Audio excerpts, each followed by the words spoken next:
And the scene is set in the gentleman's club after the Harpy meeting. Laird finishes telling up how the club has been doing financially for the last week or so. And he goes back into the office to sit with Chloe for a few minutes while Megan is outside doing whatever she's doing.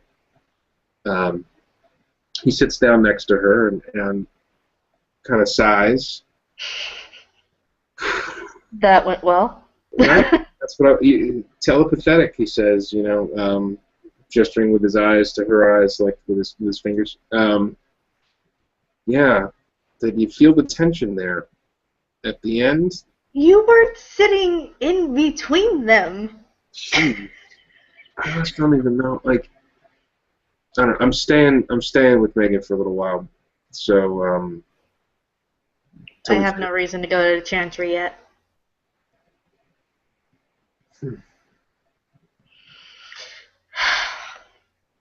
That just adds on to more of my problems.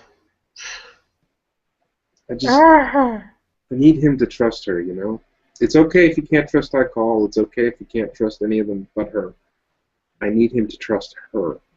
I think he does trust her, but I think she's still a little bit weary about opening up. Like, I have no problems because I have a reason to trust him. Like, I think there's just no reason to trust him yet. It's just a job.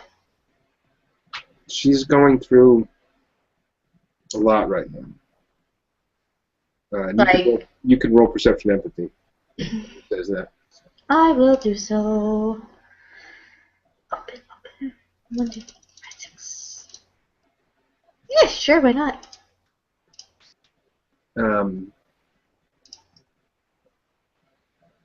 He leans back in his chair, kind of furrowing his brow just a little bit. Look, she'll probably talk to you about this herself soon, but the asylum affected her. It affected all of us, some just more than others. No. It changed things for her. He kind of leans back even further, kind of like holding the edge of the chair because he had it backwards. Mm-hmm. When I came to her new home, her ghoul was upstairs in the corner crying of the bedroom, I should say. She didn't know how she had done this, but she protected him emotionally. Mm-hmm. This isn't like, and he's like struggling to find the words, something regular, something known. This is some new ability. It's kind of like the videos from when Joe went to the asylum, the feeling of dread people felt on the outside, where they felt on the inside. So somehow emotionally, she manipulated her ghoul. Now, I managed to calm him down and get him to forget what happened exactly, but it looked to me like his emotional state wasn't exactly completely steady. I couldn't make him erase his feelings, even though he didn't know why he was feeling a certain way. Yeah. But he seemed to calm and cool out. If this is the norm, if they've all been affected and this is the end result of the dreams and all that, she's going to need support emotionally. Mastering your powers, it can be a very taxing affair, Those first 2 years especially can be very hard. So I'm going to try to help her the best I can with learning the limits of this ability. I can try to talk to James and see if he'll open up to me. about what his problem could be. But I think it's honestly that they'll have to duke it out talkative. No, just let them talk this time. Let her come back to me. No, that's fine. I'll deal with James. You deal with Megan. Yeah, that seems the better way to go about it. I don't want James to feel like everyone's getting on his case or second guessing him. He's a shrewd individual. He's very intelligent. That's not really what this is about. I just want to make sure that there's a trust here because unofficially. Sorry. It's fine. Sorry, out of character, this stupid AOL thing keeps popping up. I don't know how to stop it yet. I've tried everything. Guess I'm going to have to reformat my computer. So Laird's just talking to you, and he sort of says, honestly,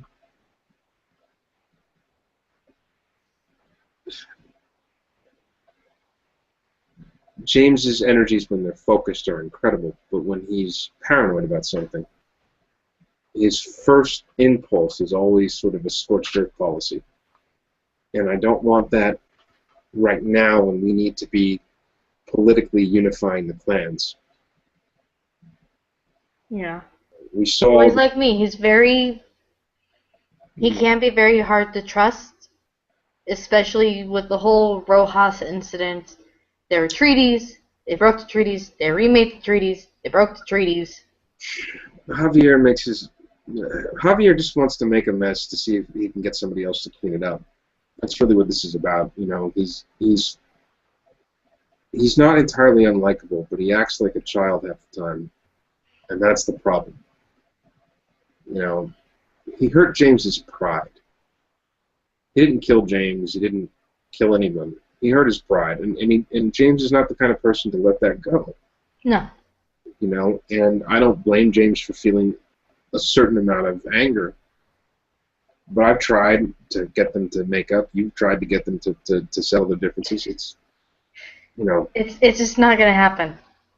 That's fine. You know what? I can't control those two, but they both have to not kill each other before we get the treaty down.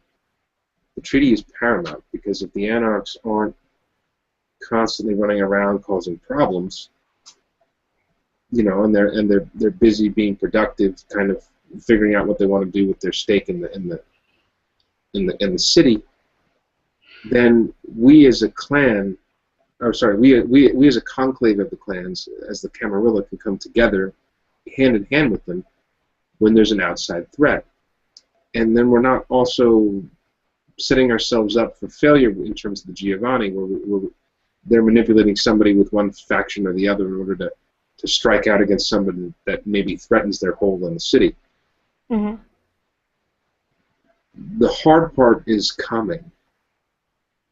And it's not that I even want to wipe out the Giovanni. I don't have that kind of a lofty goal. I want to limit what they've been doing to a certain degree and retain governmental faculty. This influence the prince is so interested in. It's important that the Camarilla have these interests. So if there's a masquerade breach, we're capable of covering it up. Yeah. But if the Giovanni have this, if they overstep like this, if they continue to take more and more and more, and this government destabilizes, the Camarilla will send Archons. They'll send Archon after Archon, and the Justicar will eventually come here to instill a government rather than lose the territory, which means that they'll start wiping everybody out. And some Camarilla could get caught in that crossfire.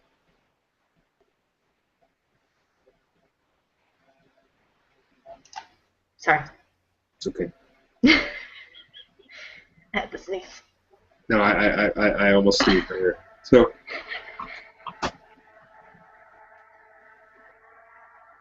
No, and you'll notice that Chloe is listening, but you can also kind of hear the buzz. Yeah. He looks to you and he says, "Ants for dat." It's a text. And if she calls, she can leave a voicemail. And sister, huh? Yeah, it's just a sister. I didn't give her the number. Mm. My sire did. Well, our sire did. That's lovely to say now. Maybe she should go somewhere where the weather's nicer. Right. But no, she wants to come see me. And for once in I don't know how many years, I don't want to see my sister. Well, did you tell her that there's been a giant disaster? A disaster movie proportions? Yes, I did. You know what she said? What she said? Cool. Let me come and I will help you. Okay. Well, weigh the pros and cons of that. Could use the help. I mean, if something's happened to Devin, Yeah, I don't know. I'm still trying to be, the older protective sister that, I was raised to be. But on the other hand, I'm also trying to also think of the pros and cons and think, well, she is a fireball. We could use her. And then, sister me, slaps the vampire me saying, it's your sister. Keep her away. he changes the subject kind of for a second, and he says, "Do you know much about Nick DeForno? He's a child of Devin Creed.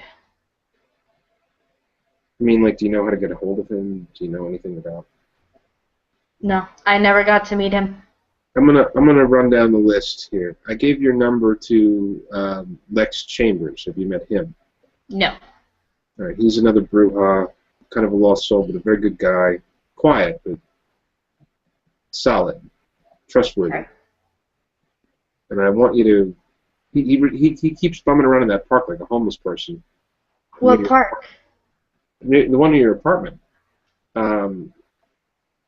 He's in Cole's territory? Yeah, apparently. I don't know, but apparently Cole doesn't seem to have a problem with it. I just saw him the other day. But I gave him your number, and he gives you Lex's number now. And then he also gives you Linnea Ukon's number. Yeah, I want to meet her. I heard you say something about her in the meeting, and it's just like, there is another female Bruja in the city I don't know about? Well, she came to the gym a couple of days before the incident. Was I asleep? I don't know. We talked. She looked out a little bit. Probably. We talked, and she used to serve as Hound a little while back. Several princes ago, actually. And it seemed like she had the right stuff, the right mettle. Again, an honorable person, kind of soft-spoken. Yeah. I think you and her would get on. Quite well.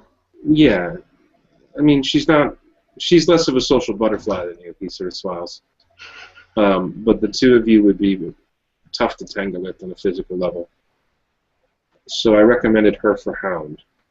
I also wanted to recommend Lex for a position for Hound if they were going to take more than one member of each clan. Though he seemed to botch things up with the Prince a bit at the Elysium where he presented himself. What happened?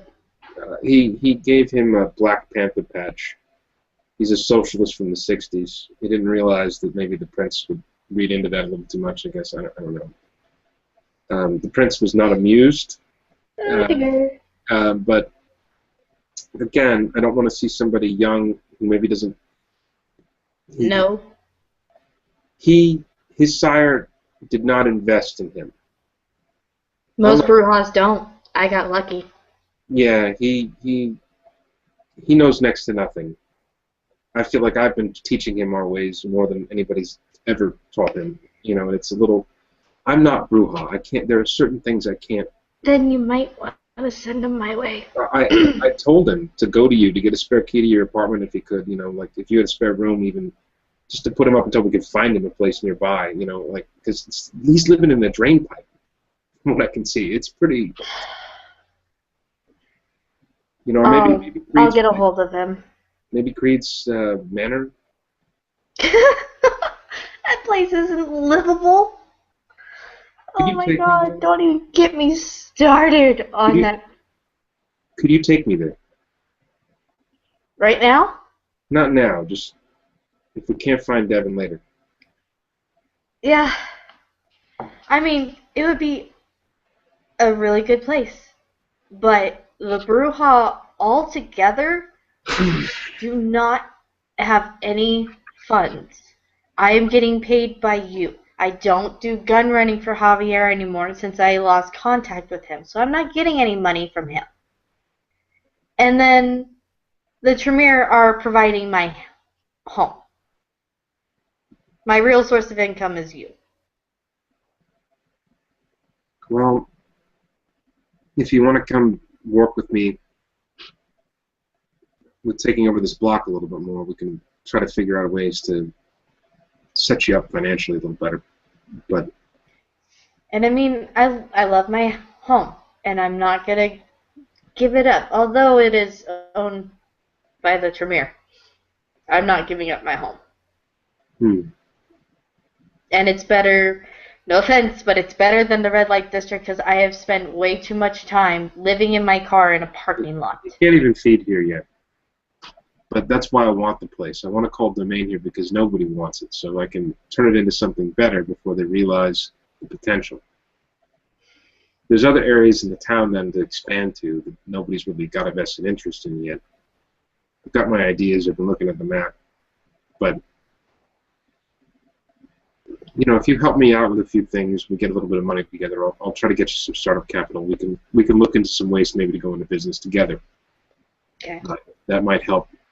You know, and then with this place, he looks around. Honestly, it's doing all right. But even if you could come here a few nights a week, maybe use your powers of persuasion to get more people inside. You know, I could make sure the bar staff leaves you a couple extra $100, you know, at the end of every week. Honestly, though,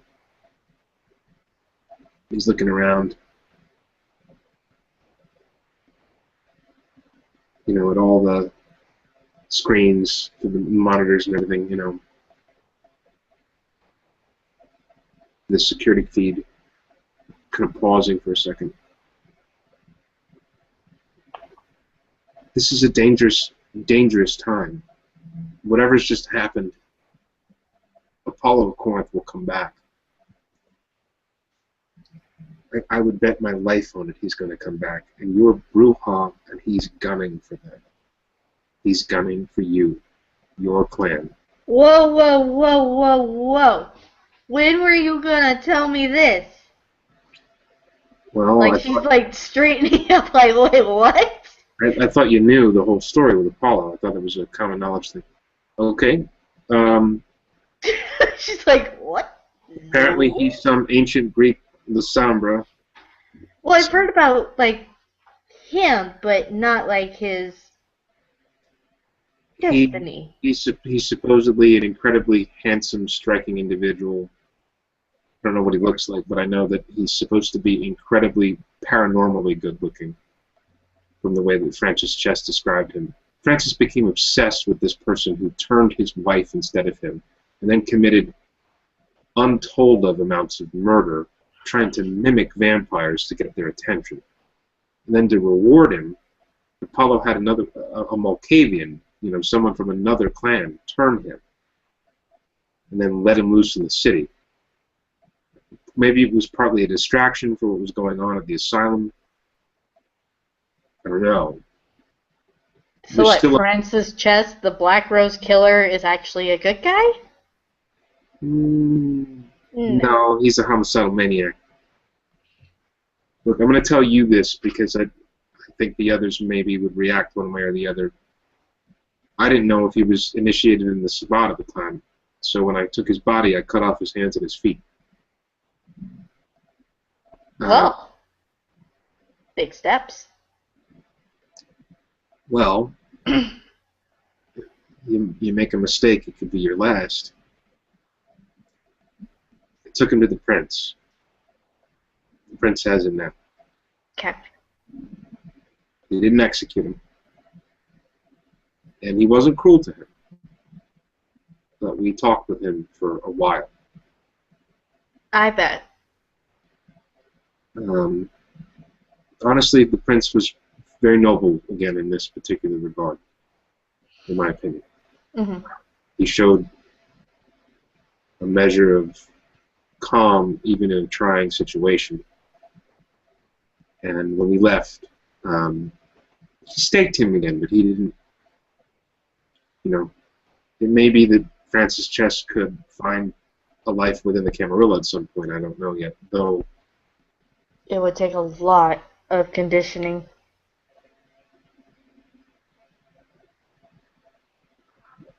It's not my place to question what the prince intends to do with him. But I am going to need to investigate his home. Call me when you do. You Okay. ain't going by yourself. No.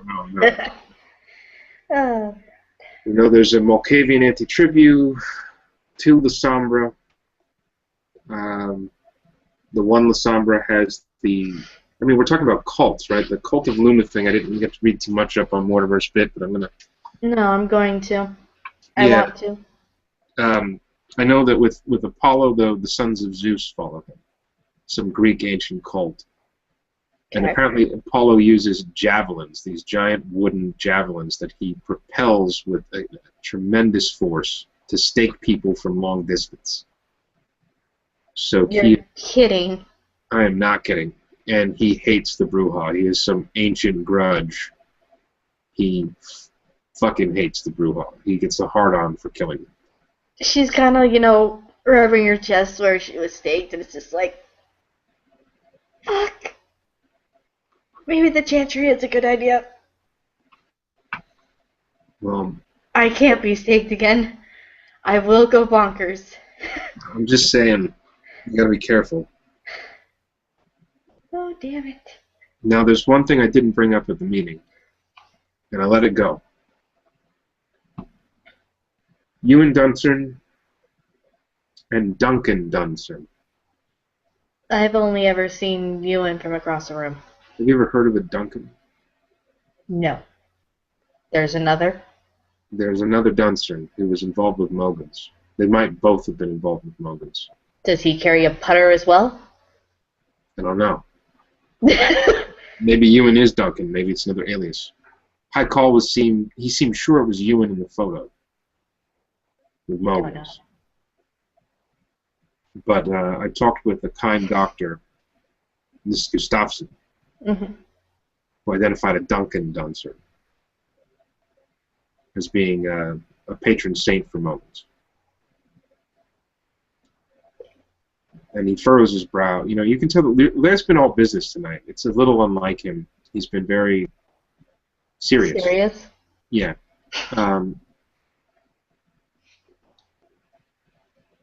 We need to know if the Dunsern family, the Giovanni, are tied up with some business with the Sabbat within the city.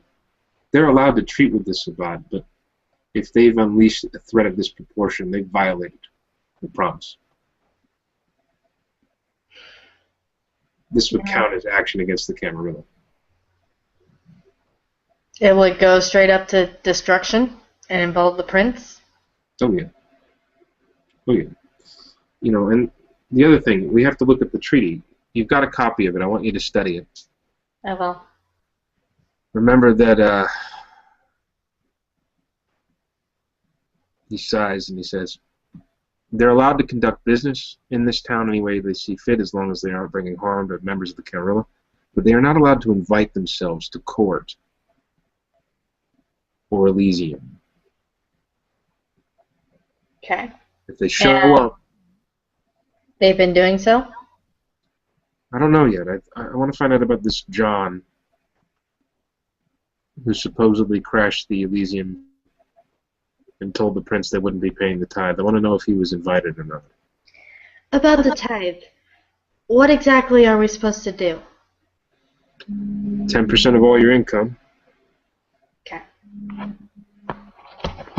That's what I was making sure of, so I know better. Or, 10% of something else you can give that is equivocable.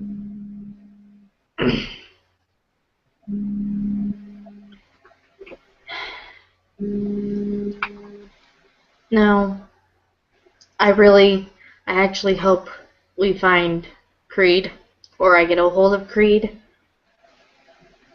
because honestly, if that, if he's incapacitated somewhere, I feel like I'm going to have to step up.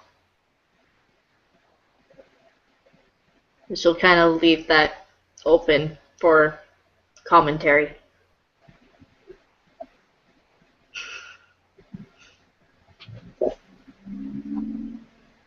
Um,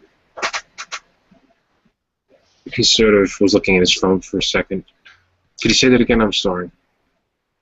I fear that if we don't find Creed soon, and my clan goes leaderless again, I'm going to have to step up, because I'm not going to trust anybody else to do the job. Well, that'd be worse than you to be Primogen. I've always thought you'd be a good, from the beginning, I thought you'd be good. I'd hate to lose you on the Harpies. I will freaking pull double shifts. I don't care. No. You should make the time to see about Linnea, to see about Lex. Maybe Lex would make a good Harpy. There's also this other one, this Sid Miles. Is that what his name is? I think. The one from the... Chinatown? Yeah, Chinatown. Sorry, it's hard to keep track. I haven't met him, but... You're trying to keep track. I've never heard of these three Bruja in the city, who are also apparently Camarilla. I've started kind of a file on all the known kindred. Can I have a file? I'll work you up to it. Not just yet. I need to make sure that I'm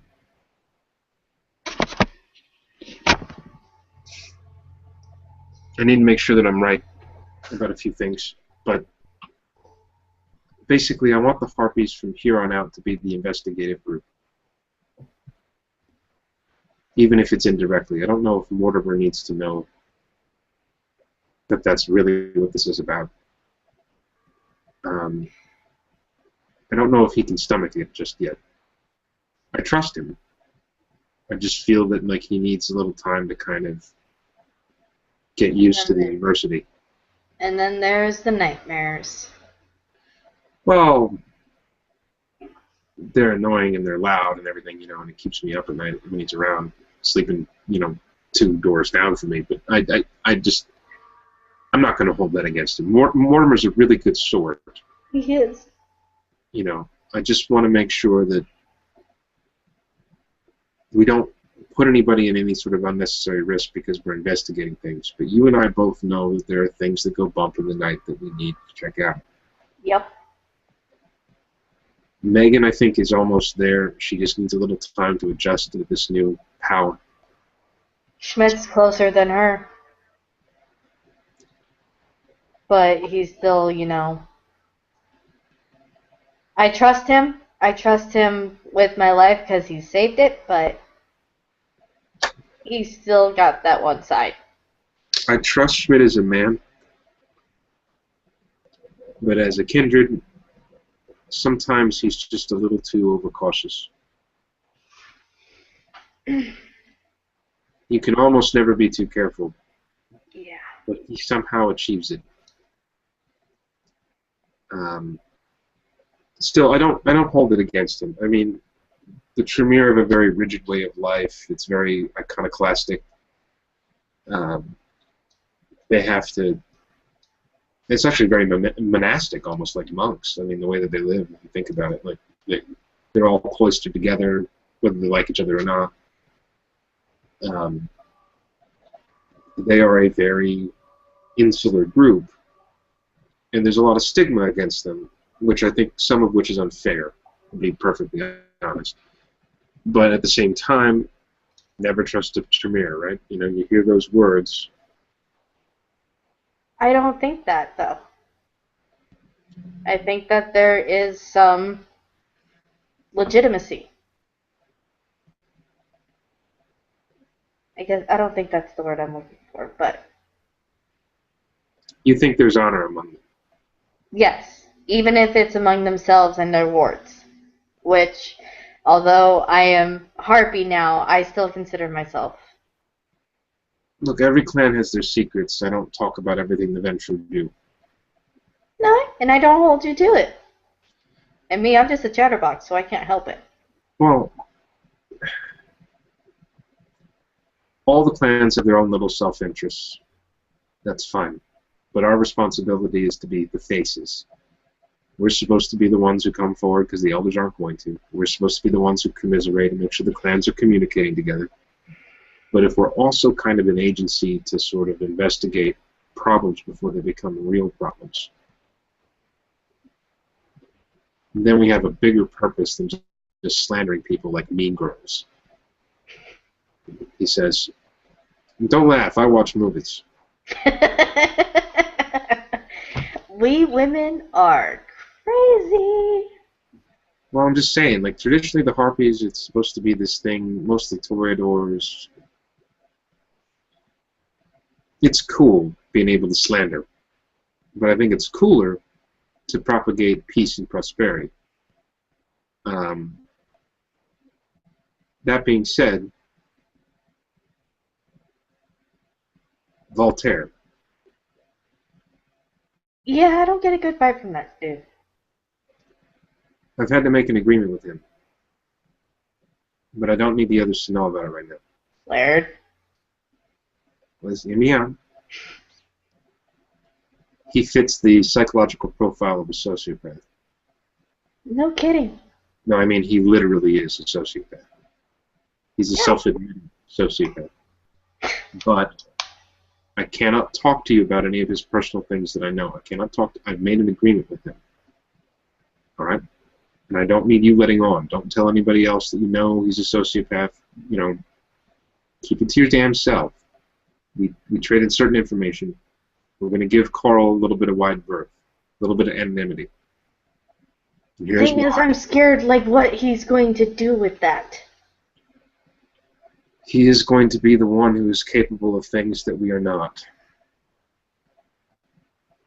Because he doesn't have that mentality? Because he doesn't have a conscience. That one. But I'm supposed to be the ones with the words. Well, think about it with me. Follow the bouncing ball. Yeah. If you were faced with a scenario where something impossible had to happen and it was going to destroy any vestiges of humanity left in you, irrevocably damage your psyche and put you where you can't come out of it really alive in any state that's really worth living. Or you could send Carl.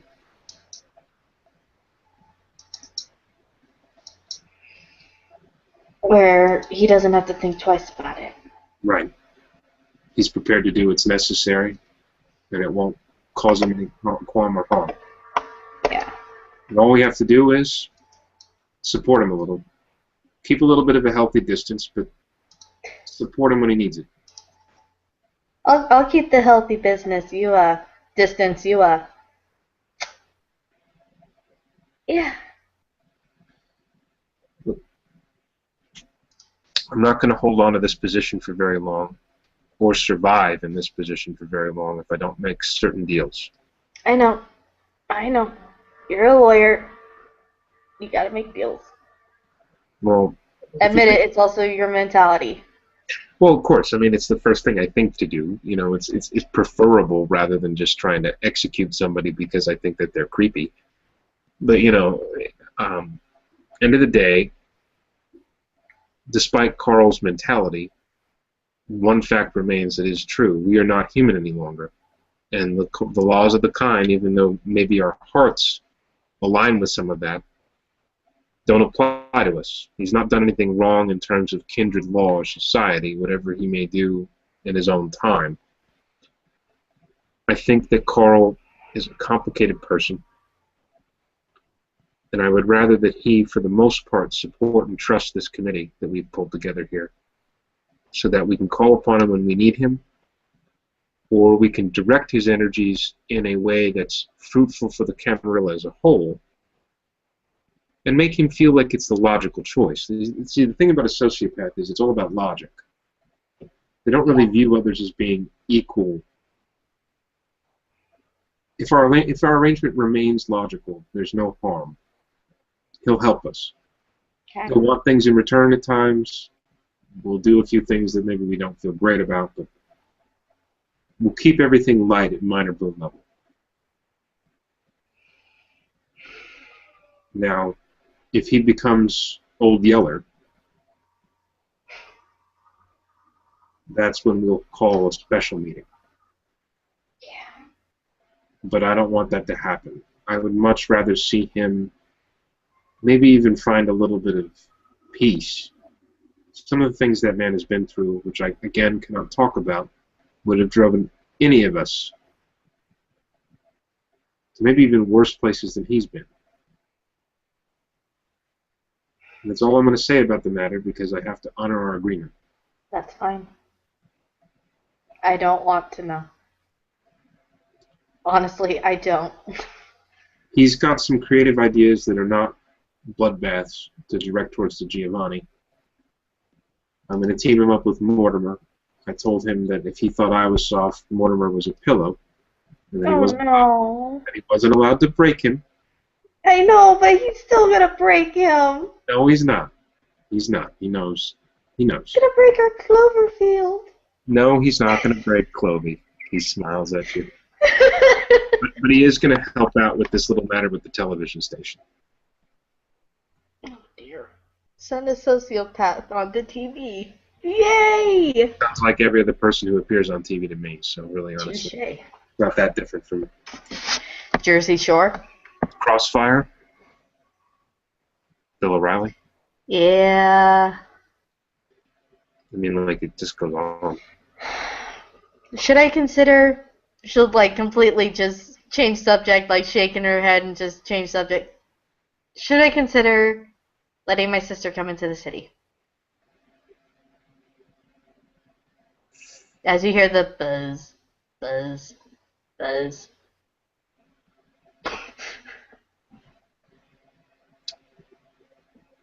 Is there any place you both have ever wanted to go?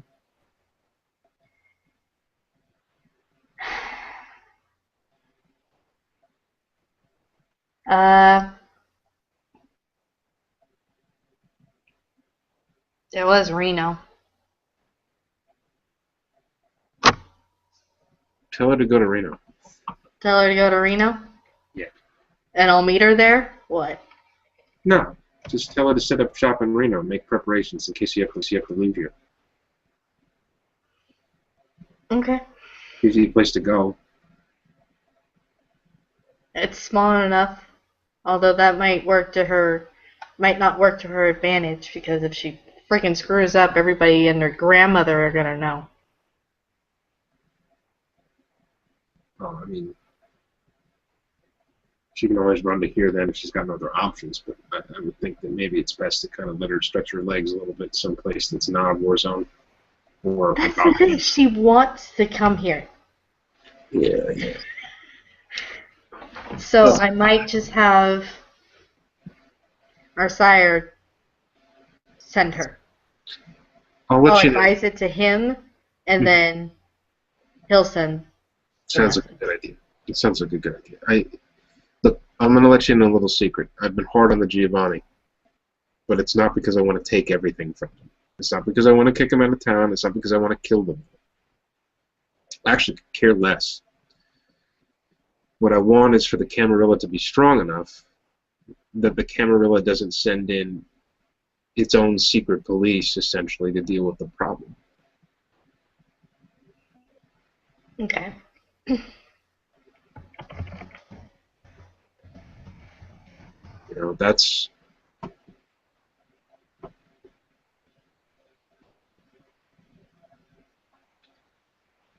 he kind of sighs at that. You know.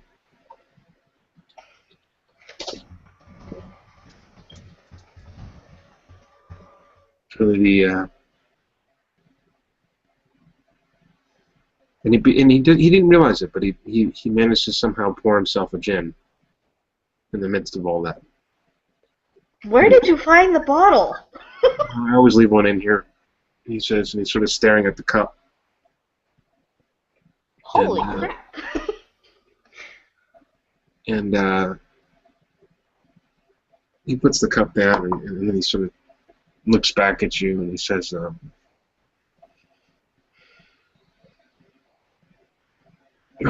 good talk. And he kind of gets up to go.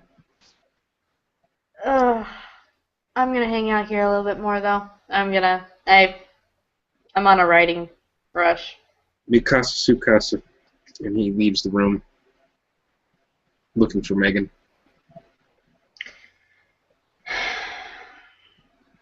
Reno. Right. She'll grab her phone, swipe away the messages, get